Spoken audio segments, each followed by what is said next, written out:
मित्रांनो, सर्व व्हिडिओ तुम्ही पहिल्यापासून शेवटपर्यंत बघा, स्किप न करता बघत चला। आणि जे बी पाण्याचे व्हिडिओ राहतील जे मला आलेले आहेत, जे बोरवेल आपण दिलेले आहेत आणि ज्याचे व्हिडिओ आलेले आहेत ते मी यूट्यूबला नाही टाकणार, मी डायरेक्ट इंस्टाग्रामवर टाकणार आहे। इंस्टाग्रामवर अकाउंट आहे ग्रामीणवाडी -15 GRAMINWADI-15 या अकाउंटला फॉलो करा आणि त्याच्यात तुम्हाला व्हिडिओ पाहायला मिळतील। डेलीचे 3, 4, 2, 5, 7, 10 असे काही येतील तेवढे टाकतोय। कधी आता इथून पुढे टाकायला सुरुवात करेल, कारण मला ते सांगायचं होतं। याच्यामध्ये फार मोठा व्हिडिओ होतो, पुढेही सांगितलं व्हिडिओमध्ये। तर चला मित्रांनो, व्हिडिओ पहिल्यापासून शेवटपर्यंत बघा। चॅनलवर नवीन असाल तर चॅनलला सबस्क्राईब करा। तुम्हाला जर पाण्याविषयी माहिती पाहिजे असेल, पाणी कसं शोधावं याच्याविषयी माहिती पाहिजे असेल तर नक्की चॅनलला सबस्क्राईब करा आणि चॅनलला आवडलं तर तुम्हाला व्हिडिओला तुम्ही लाईक करा आणि तो व्हिडिओ शेअर करा मित्रांना। चला मित्रांनो, व्हिडिओ बघा। मित्रांनो नमस्कार, मी सुरेश गुटे ग्रामीणवाडी स्पेशल या यूट्यूब चॅनलमध्ये पुन्हा एकदा मनपूर्वक स्वागत करतो। आज व्हिडिओ बनायला भरपूर टाईम झाला। आज व्हिडिओमध्ये स्पेशल काही नव्हतं, विहिरीवर व्हिडिओ बनवायचा होता। विहिरीचा पॉईंट कसा काढायचा किंवा विहिरीच्या लाईन कशा ओळखाव्यात, किती उंचीवरचं पाणी आहे त्यासाठी आपल्याला पुन्हा एक व्हिडिओ, 2 व्हिडिओ, 3 व्हिडिओ असं करू। बोरवेलसाठी पण तेच काम करू। उद्या आहे पारनेर रोड आणि त्या पारनेर रोडच्या आपले सबस्क्रायबरांना भेटायचे। तर मला वाटते 3-4 कॉलिंग झालेलं आहे, त्यांच्यापर्यंत पोहोचण्याचा प्रयत्न उद्या राहील।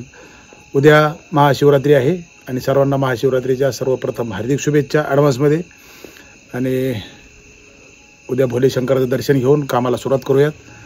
उद्याचा दिवस झाल्यानंतर परवा दिवशी पेपर आहे मुलीचा। परवा दिवशी पेपर संपल्यानंतर 3 वाजता जर सगळं नियोजन झालं, गाडीचं सगळं काही नियोजन झाल्यानंतर त्याच दिवशी निघू किंवा मग 10 तारखेला सकाळी आपण निघणार आहोत। सातारा, सांगली, कोल्हापूर, कर्नाटक, सोलापूर, अक्कलकोट, बेळगाव या दल्ल्या सबस्क्रायबरांची भेटी घेऊन यायच्यात।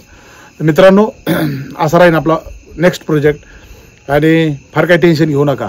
आपले सोकासनचे जे 2 पॉईंट आपण त्या दिवशी रात्री जाऊन फायनल केले होते, तर दोन्ही पॉईंट सुपर डुपर हिट झाले। आणि त्याचा व्हिडिओ आता मला याच्यात टाकता येत नाही, पण इंस्टाला व्हिडिओ येतील ते दोन्हीचे पण। जे व्हिडिओ येतील आता मला, तर ते यूट्यूबला न टाकता मी इंस्टाला टाकीन। इंस्टाचा अकाउंट आहे ग्रामीणवाडी 15 पुन्हा एकदा लक्षात ठेवा, ग्रामीणवाडी 15 इंग्लिशमध्ये ग्रामीणवाडी -15 हे अकाउंट आहे। त्या अकाउंटला तुम्हाला सगळे व्हिडिओ डेलीचे डेली कुठला नाव, गाव, तालुका, जिल्हा सगळं त्यात राहील। त्या हिशोबाने ते तुम्हाला पाठवले जातील।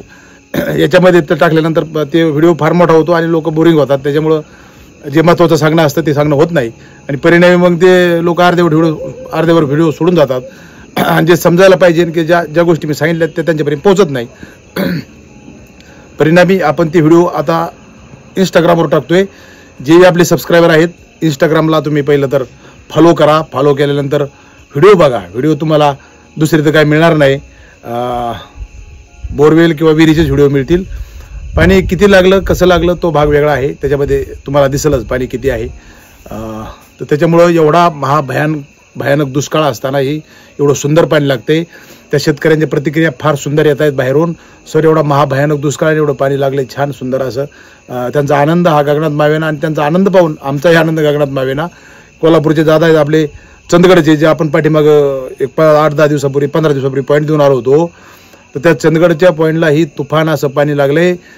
डोंगरात पॉईंट होता, त्याला जबरदस्त पाणी लागले। आणि त्या दादांचा आज मला फोन आलाय, सर मला तुमचे आभार मानायचे आणि मला तुम्ही जिथे भेटताल तिथं मला तुमची भेट घ्यायची। धन्यवाद दादा, एवढं प्रेम तुम्ही देताय, एवढा विश्वास तुम्ही ठेवताय आणि त्या विश्वासाला आपण पात्र ठरतोय। ही ईश्वराची फार मोठी लीला आहे, भोले शंकराची म्हणा, श्रीराम प्रभूची म्हणा। मला असं वाटतं या कृपेमुळं शेतकऱ्यांपर्यंत पोहोचणं होतं आणि शेतकऱ्याला आपलं पॉईंट फायनल करून देणं होतं।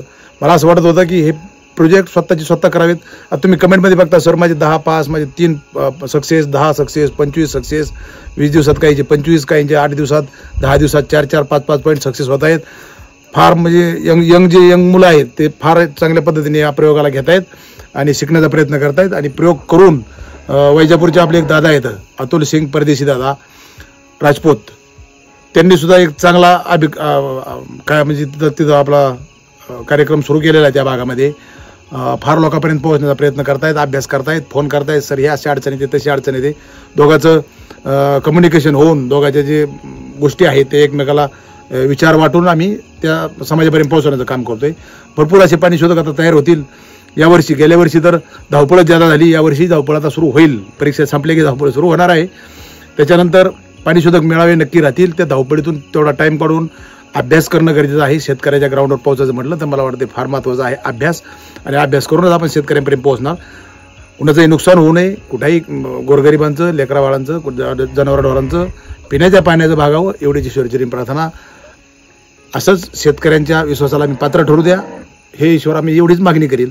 बाकी असं खास काही नाही. आजच्या व्हिडिओमध्ये व्हिडिओ येणं फार गरजेचं होतं. लोक फार वाट बघतायत, सर व्हिडिओ नाही, कॉल करतायत, इंस्टावर मेसेज येतोय, सर तुम्ही व्हिडिओ टाकला नाही. त्यासाठी हा व्हिडिओ बनवणं भाग होतं. थोडं बाहेर गेलो होतो. उद्याचा रूट उद्याचे व्हिडिओ राहीलच, त्याच्यामुळे काही विषय नाही. उद्याचा रूट फायनल झाला. परवा दिवशी सगळं सांगितलं जाईल, परवा दिवशी कसा कुठं भेटायला जाणार आहे, उद्या भेटणार आहे पारनेरकरांना. तसं मला खास जायचं होतं राहुरीसाठी, नेवासेसाठी. आमचे अजितदादा शिंदे ॲडव्होकेट आहेत, त्यांना भेटण्यासाठी. पण थोडासा वेळ द्या सर, विनंती आहे. विहिरीचं काम आहे, त्याच्यामुळे टेन्शन घेऊ नका.